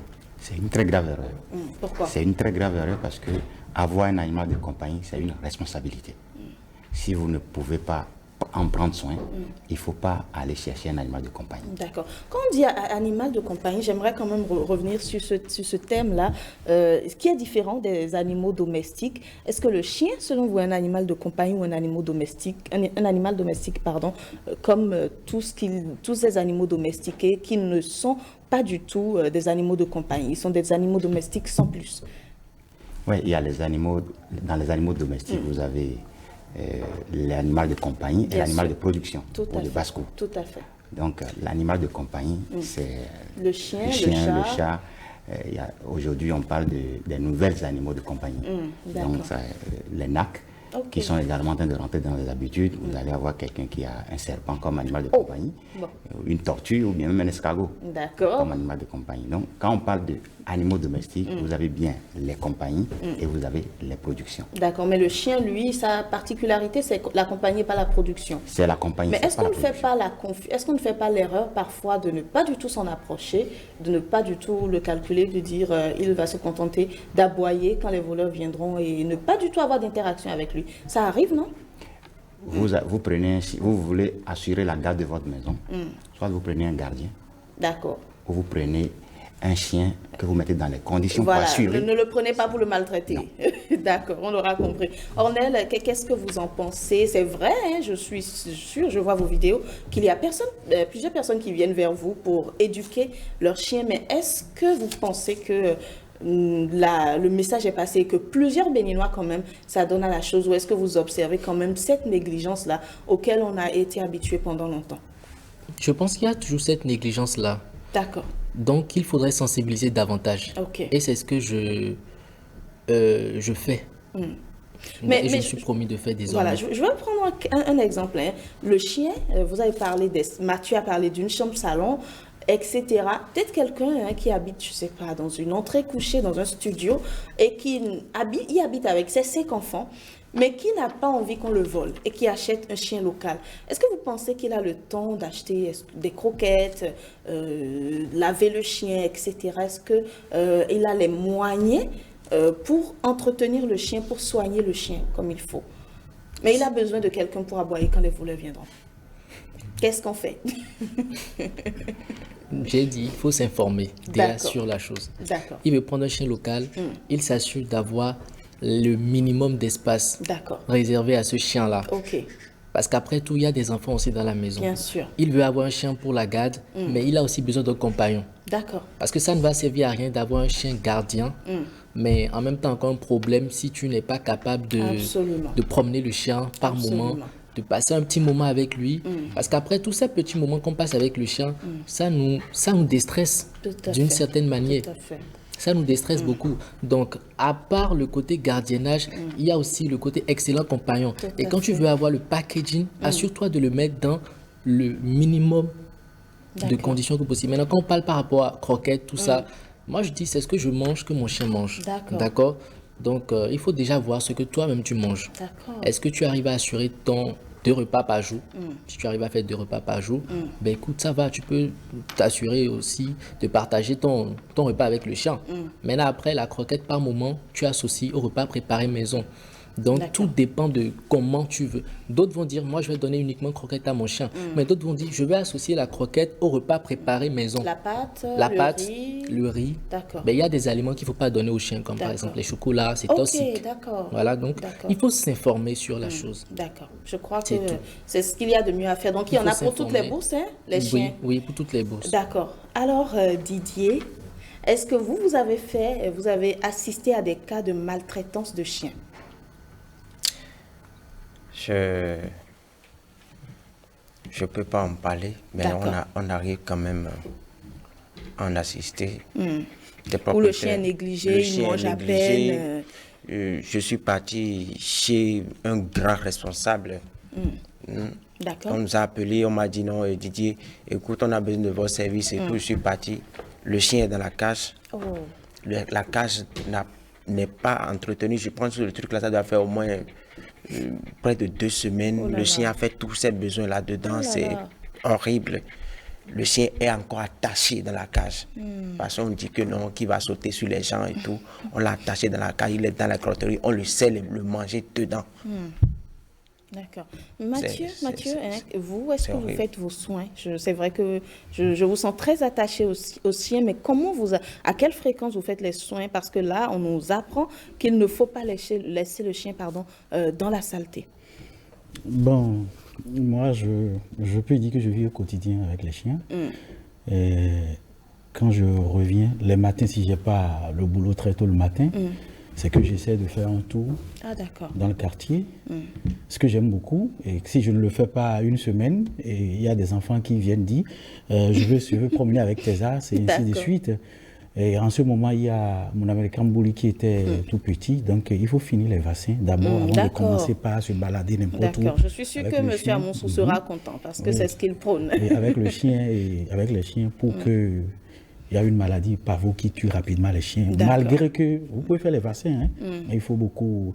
Les chiots jusque-là ne sortent pas. D'accord. Ils sont là. Après, on enlève les trucs, on essaie de nettoyer tout ça. Vous voyez, donc du coup, moi, je ne donne que uniquement des croquettes. Ok. Aux chiens, mais parce que certains vous diront qu'il faut les moyens pour ça. C'est les moyens. Oui. C'est les moyens. Et je vous explique. Et moi, quand j'ai commencé, je peux dire que je suis amateur, je ne suis pas professionnel. C'est vrai que j'élève les chiens, mais je n'ai pas appris. Vous voyez, donc j'essaie de poser des questions à gauche, à droite, aux vétérinaires. Mais ils m'ont dit une fois que le chien ne mange pas l'oignon. Si vous donnez une routière de l'oignon dedans, que ça peut tuer le chien. Ok. Vous voyez, moi j'ai eu peur. Tu ne peux pas acheter un chiot à 300, 400 000 et juste à cause de quelque chose, le tuer. Donc il est très fragile. Tu n'es pas souvent à la maison. Les enfants vont lui donner quelque chose parce qu'il a boit, il a faim. Tout à fait. Et puis, si tu as la chance, le veto peut t'aider à le faire revenir. Donc, je prends les croquettes qui est fait à base de viande, il y a la protéine, il y a tout dedans. Donc, je trouve que c'est plus facile. J'ai fait l'expérience avec mon chien local, Lassie, que j'ai fini par donner à une amie. Mais quand j'achète du riz, matin, c'est 150 ou 200. De riz. Oui. Alors, le soir, il faut encore acheter du riz. Ça fait 400. Il y a des coquettes qui se vendent déjà à 11 000 ou 10 000. Dans le temps, c'était 8 000. Quand tu fais le point, tu prends coquette, tu mets là, dans son gamelle, tu te retournes, il y a de l'eau, et puis tu es quitte. Mais si tu dois chaque fois aller acheter, ça va te revenir un peu cher. Et quand le chien prend les croquettes, il est en forme. Si tu as ton chien et tu sois avec lui, il n'est pas en forme. Toi-même, tu n'es pas content. Mais quand tu sois avec ton chien, les gens te disent, Tessa, je peux faire photo avec lui, je peux faire ci. tu es fier. C'est trop bien, c'est ton enfant. C'est ça. Est-ce que vous voyez? Moi, j'étais à Lomé et il y a mon chien qui était malade, mais j'ai appelé le veto qui s'est déplacé vers 23h sous la pluie pour venir le sauver. Quand même, hein? C'est un peu comme tu as ton enfant qui tombe malade et tu le soignes. Il y a une récompense. Si moi je vais calculer, je vais dire le chien, après Dieu, comme l'a dit, c'est le chien. D'accord. Le seul être humain qui peut dire, je peux mourir pour toi. C'est cela. C'est cela. Alors, monsieur Amonsou, il paraît que les vétérinaires sont très gentils, ils sortent sous la pluie la nuit pour soigner les chiens. Moi, je dirais, comment éviter les maladies? Il y a Didier qui nous a donné cet exemple-là d'un chien attaché dans la cage au milieu de ses besoins. Est-ce que tout ça crée des maladies pour le chien? C'est capital. Aujourd'hui, il y a un moyen simple qu'on a vu pendant les périodes de maladies qui sont passées. Si vous avez de l'hygiène, si vous appliquez les règles basiques de l'hygiène, vous évitez une grande partie de maladies. D'accord. Un chien qui est attaché dans une cage, où on ne nettoie pas les cages tous les jours, ça c'est déjà une source de contamination. D'accord. Donc il faut systématiquement que, comme l'a dit le propriétaire du chien, Mathieu, il faut d'abord que vous preniez soin de votre chien. Okay. En faisant quoi? En faisant les premières vaccinations.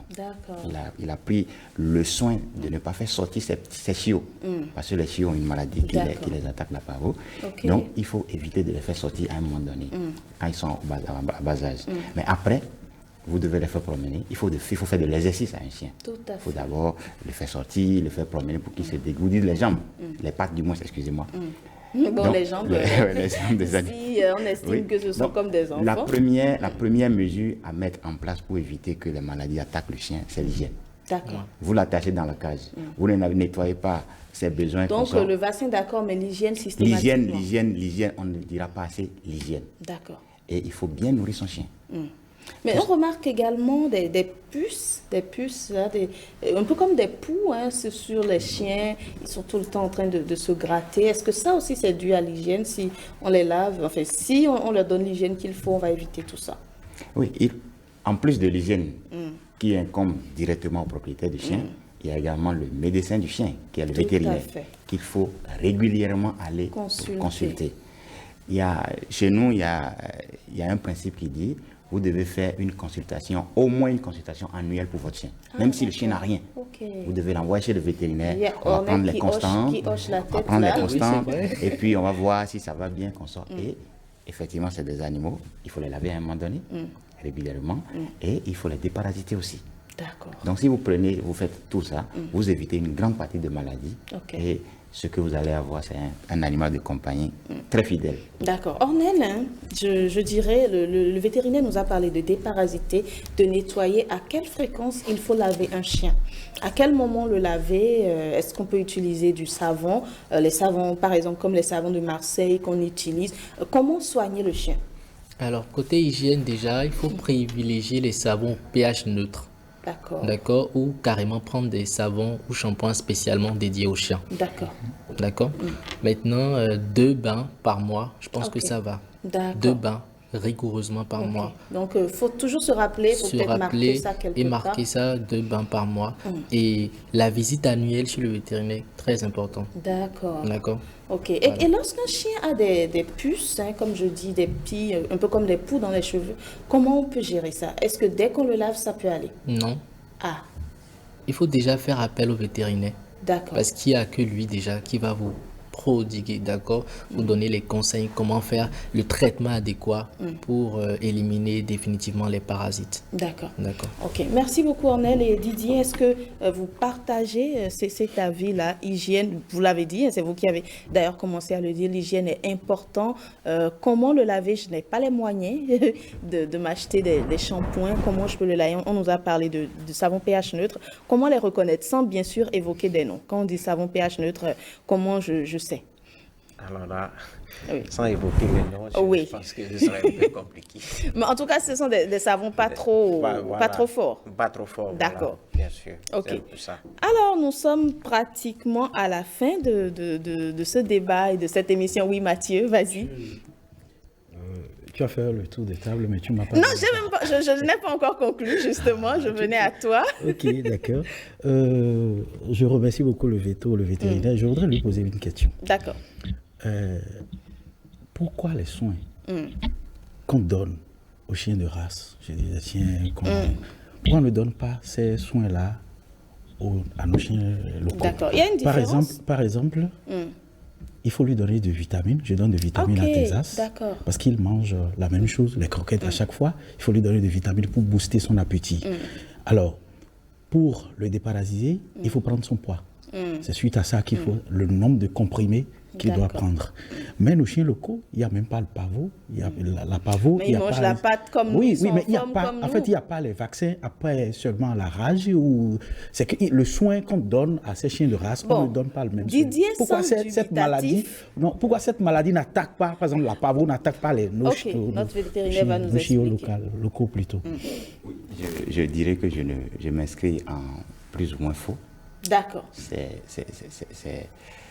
C'est pas juste. Ok, donc c'est peut-être dû à une croyance reçue. Oui, c'est pas juste, puisque le chien, comme l'a dit mon ami d'à côté, c'est le même chien, que ce soit chien local et le chien. Donc le pavot peut bien attaquer. Ça attaque. C'est pas que ça peut, ça attaque. C'est une maladie des chiens. Ça attaque les chiens locaux, ça attaque également les chiens de race. Okay. Les soins, je dirais que je m'inscris en faux parce que je reçois au cabinet des propriétaires de chiens qui font tous les vaccins. Pavot, jusqu'à avec nos chiens locaux. Est-ce que c'est pas peut-être parce qu'ils sont, résistants comme nous les Africains, que peut-être on ne sent pas trop ces maladies ou ces anomalies-là sur eux? Ou est-ce qu'on sent quand même, parce que quand vous suivez, il n'y a aucune différence, ça se passe. Mais est-ce qu'un Africain est plus résistant qu'un Européen? Je ne pense pas. On a les mêmes maladies. D'accord. Jusqu'à des moments donnés, on a été en contact avec le vecteur, le germe plusieurs fois et une petite immunité est développée, mais à un moment donné, on fait la maladie. D'accord. Je voulais faire un tour de table, mais malheureusement, le temps est passé. Donc, chacun va prendre la parole pendant 30 secondes et conclure rapidement. Je commence par vous, M. Amoussou. Je vous dis merci. Je dirais aux propriétaires de chiens que nous avons une campagne de race qui est en cours. D'accord. Donc, c'est une opportunité. Ça coûte 500 francs. Un cabinet vétérinaire, vous y rendez, on vaccine votre chien, vous avez votre carnet et tout c'est fait. Merci beaucoup, Ornel. Qu'est-ce que tu as à nous dire? Ne prenez pas un chien pour prendre un chien. Prenez un chien parce que vous êtes prêt pour vous en occuper. C'est des responsabilités. Peu importe votre position, peu importe vos moyens. Quand vous voulez prendre un chien, assurez-vous de vous informer et d'être prêt pour ça. Parce que c'est des êtres humains, ce n'est pas des objets, ce n'est pas des objets pour paraître en fait. D'accord. Didier. Oui, moi je dirais tout simplement que désormais, si les gens ils ont envie d'avoir de chiens chez eux, il y a des professionnels sur le terrain, des vétérinaires, des passionnés, des gens qui sont formés et tout, qui sont sur place un peu comme on est et moi. Ils peuvent faire recours à nous. Et puis voilà. Et pour finir, Mathieu? Non, je dirais merci, Jennifer, de m'avoir invité sur ce plateau pour échanger avec les professionnels du métier. Donc,